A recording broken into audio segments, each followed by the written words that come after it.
BRO warriors, welcome back to my YouTube channel. Friends, इस video में आज अपने बात करेंगे बॉर्डर रोड ऑर्गेनाइजेशन।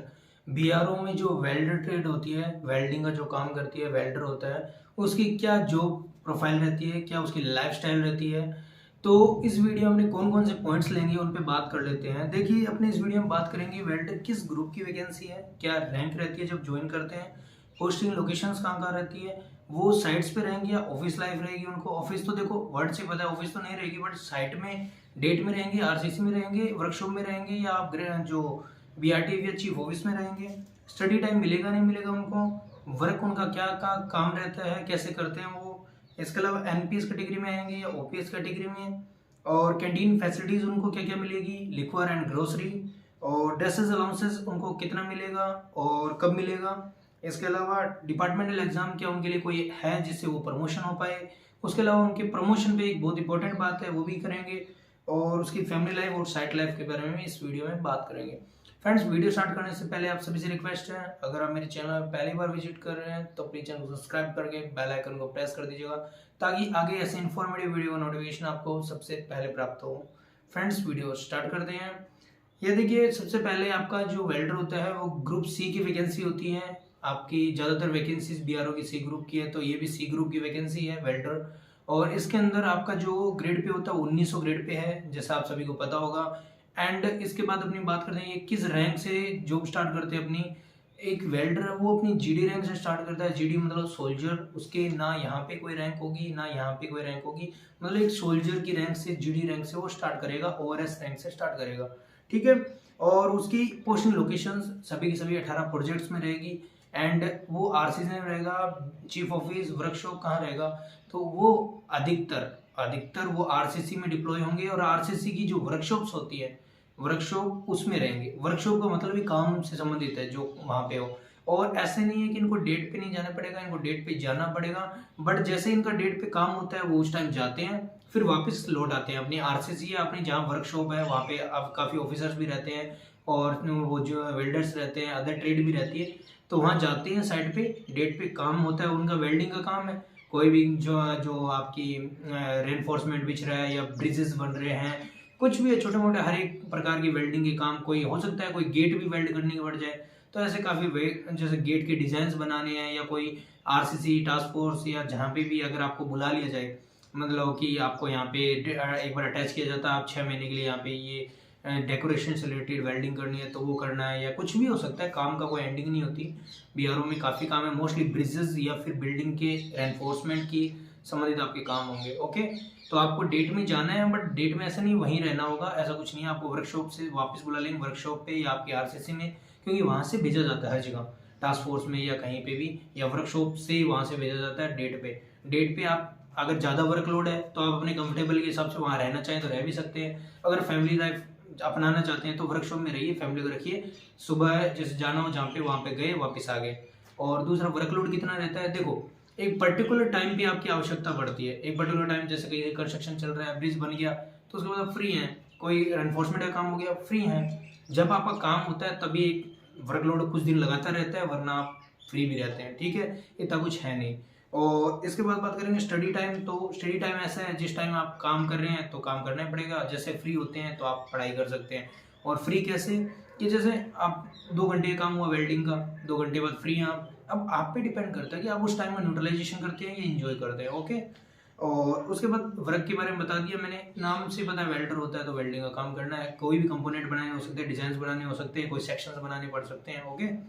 और एनपीएस या ओपीएस, एनपीएस कैटेगरी में आएंगे, नेशनल पेंशन स्कीम के अंतर्गत, क्योंकि 2004 के बाद सेंट्रल गवर्नमेंट में, अभी मैं जिस सर्विस में हूँ स्टेट गवर्नमेंट है, वहाँ पे ओपीएस लागू हो चुका है। सेंट्रल गवर्नमेंट अभी भी एनपीएस है, तो हो सकता है मे भी आने वाले टाइम में आपके लिए ओपीएस लागू हो जाए, बट अभी वर्तमान में आपके एनपीएस कैटेगरी में आते हैं। इसके बाद canteen facilities, as a ORS rank, आप जीडी रैंक से हैं तो आपको महीने की 5 बोतल लिक्वर मिलती है। 5 बोतल लिक्वर के अंदर 5 आप विस्की ले सकते हैं या 5 रम ले सकते हैं। अगर बियर लेना चाहते हैं तो 5 × 4 20 बोतल आपको बियर मिलेगी महीने की। बियर की जगह लाइट बियर लेना चाहते हैं, जो वुमन बियर या ब्रेजर बियर आती है, ब्रेजर नाम से, तो वो आप लेना चाहते हैं, ब्रेजर या ब्रेजर नाम से आती है, वो बियर लेना चाहते हैं तो वो 1 के पीछे 8 आती है, तो 5x8 40 बोतल वो मिलेगी, पर 1 महीने की लिमिटेड स्टॉक है। 1 महीना यूज़ नहीं किया तो नेक्स्ट महीने वो लैप्स हो जाएगी। और बात रही है आपकी ग्रोसरी लिमिट्स की, ग्रोसरी लिमिट में मैंने वीडियो अलग से बना रखी है, आप जाके वॉच कर सकते हैं। पोस्टिंग लोकेशन भी वीडियो बना रखी है, रैंक डिस्ट्रीब्यूशन भी वीडियो बना रखी है। और इसके अलावा जो आपकी ड्रेसेस अलाउंसेस की बात कर लेते हैं, आपको 1 साल का 10,000 रुपये जुलाई मंथ के अंदर आपको ड्रेसेस अलाउंस मिलता है, जिसमें आप अपने ड्रेसेस के कंपोनेंट्स या ड्रेस कैप शूज़ जो आप चाहें वो लेना चाहें वो ले सकते हैं। ऐसा कोई बाध्यता नहीं होती कि आप वो लें, ठीक है, ये भी है। इसके बाद में आपकी जो डिपार्टमेंटल एग्जाम की बात कर लेते हैं। डिपार्टमेंटल एग्जाम देखिए आपके लिए एक ही डिपार्टमेंटल एग्जाम है, ऐसे 2 प्रकार के होते हैं, बट मेनली सीएमई होता है। सीएमई कोर्स पे मैं आने वाले 2-3 दिनों में वीडियो बना दूंगा। थोड़ा सा अभी टाइम नहीं मिल पा रहा है क्योंकि उसको रेगुलर पर्टिकुलर एकदम अच्छे से स्टडी करनी पड़ेगी।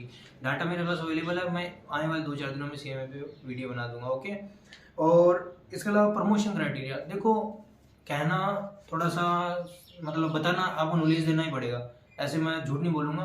देखिए आपका प्रमोशन अब नहीं है, वेल्डर का प्रमोशन नहीं के बराबर है, नहीं मानिए। वेल्डर का कोई प्रमोशन नहीं, वो जीडी रैंक से स्टार्ट करता है, जीडी पे उनकी लाइफ खत्म हो जाती है। हाँ, उनका जो इंक्रीमेंट्स है वो जैसे 10 साल बाद में 1900 ग्रेड पे से अगला ग्रेड पे, फिर अगला ग्रेड पे, ऐसे 10, 20, 30 जो आप जितनी सर्विस करोगे हर 10 साल बाद आपका ग्रेड पे इंक्रीज हो जाएगा, सैलरी बढ़ती जाएगी, बट आप जीडी रैंक पे रहेंगे, ठीक है। आपका वेल्डर के बाद में कोई प्रमोशन नहीं है। हाँ, सर ने एक पहले प्रमोशन बताया था, वो बता देता हूँ।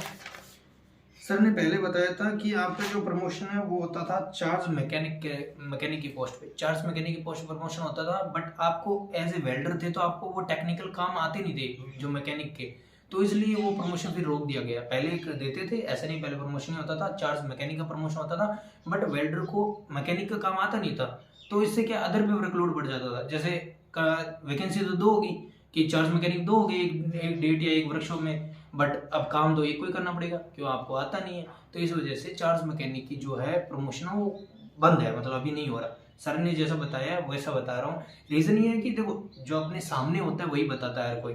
मैं सर्विस कर रहा हूँ, मेरे सामने कोई इतने सालों से प्रमोशन नहीं हुआ या उन्होंने कभी देखा ही नहीं कि उनको प्रमोशन हुआ, तो वो यही बताएंगे, ऐसे थोड़ी करेंगे। डॉक्यूमेंट्स की बात नहीं होगी यहाँ पे, यहाँ प्रैक्टिकली जो हो रहा है वो बताया जाए आपको, तो आपका प्रमोशन न के बराबर है। मैं आपको झूठी दिलासा नहीं दूंगा, तो आपके लिए ये बढ़िया रहेगा, आप आगे पढ़ें।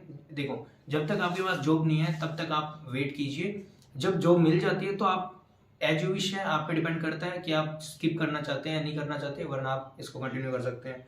इसके बाद बात करें फैमिली लाइफ की। देखो, अगर वर्कशॉप में रहते हैं, आरसीसी में रहते हैं, तो आप फैमिली आराम से रख सकते हैं।